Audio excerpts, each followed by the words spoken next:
Welcome back to NASM CPT exam prep. This is Chapter 4 of 20, still in basic and applied sciences and nutritional concepts.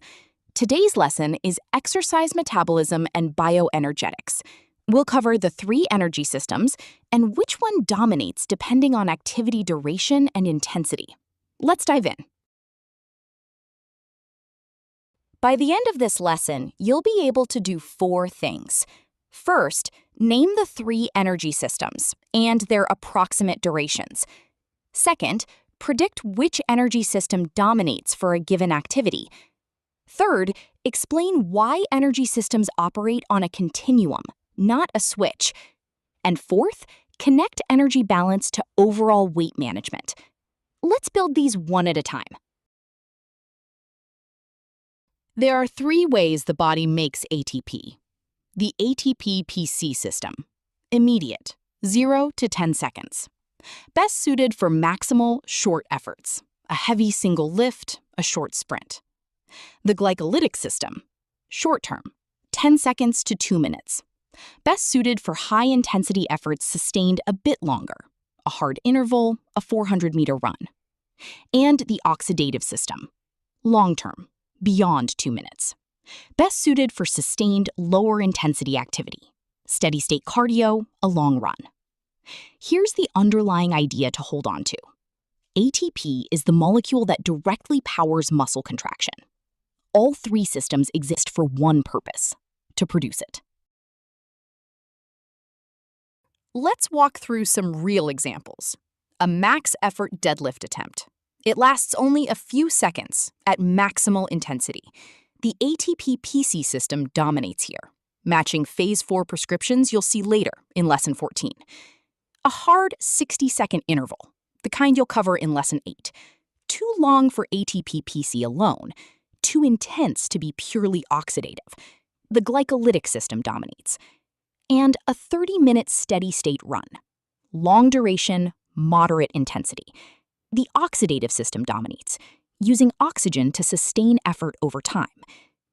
Before I gave you the answer for each of those, did you predict it yourself? That kind of active recall is what actually cements this material.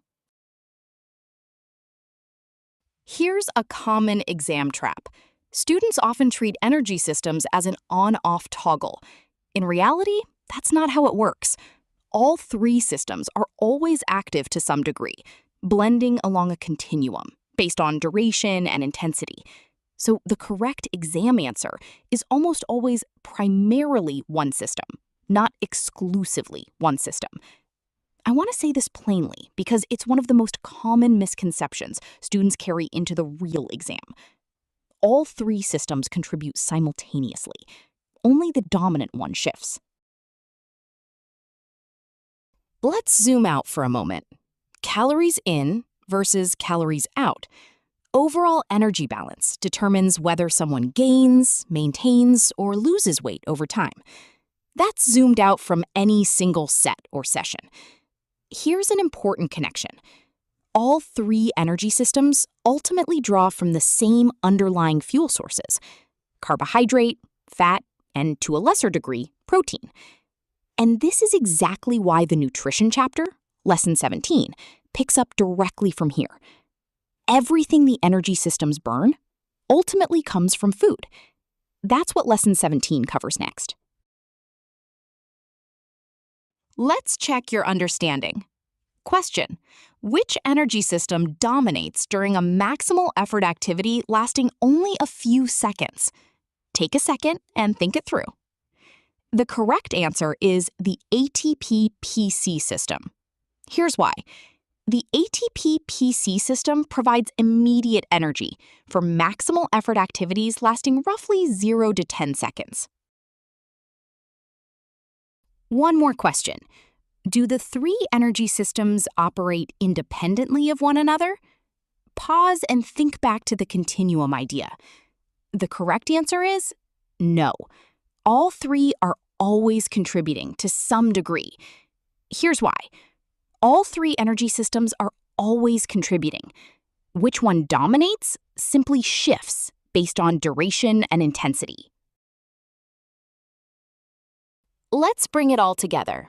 There are three energy systems: ATP-PC, 0 to 10 seconds, glycolytic, 10 seconds to 2 minutes, oxidative, beyond 2 minutes. All three systems always contribute. Which one dominates depends on duration and intensity. A max lift leans ATP-PC. A hard interval leans glycolytic. Steady state leans oxidative. And overall energy balance, calories in versus calories out, determines long-term weight change. That's the bridge into nutrition.